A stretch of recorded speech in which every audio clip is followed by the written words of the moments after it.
since he was born at 26 weeks gestation, he needed a lot of different steroids, a lot of different things to help him, you know, essentially live. One of the side effects from the steroids caused hearing loss. We first started off with hearing aids to see how well those would work, if those, you know, would be enough and be powerful enough to help him with his hearing loss, and they weren't, and so they suggested the cochlear implant to us.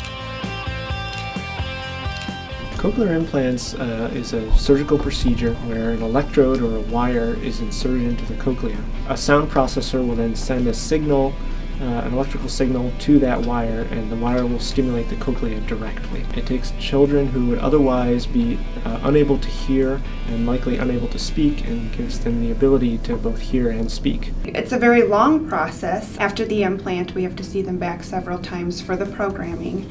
And some children need a little bit more help than others when it comes to rehabilitation and training to hear, because they've never heard before. They're hearing sounds they've never heard before, and they need to be trained on those sounds, and they go through a lot of speech therapy as well. Throw it in! Color coordinated.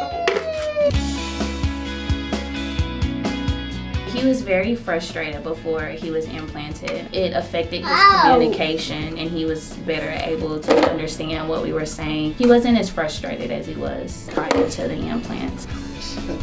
Stop.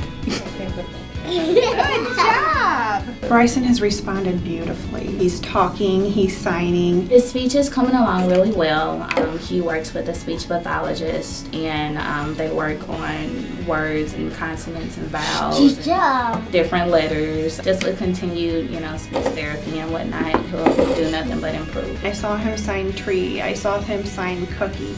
So when I see that he's getting it, and I understand that's not a speech thing, but he's understanding. So that in association with, you know, mom encouraging him to use his words, that's really rewarding on our part, because I know that that implant's doing something.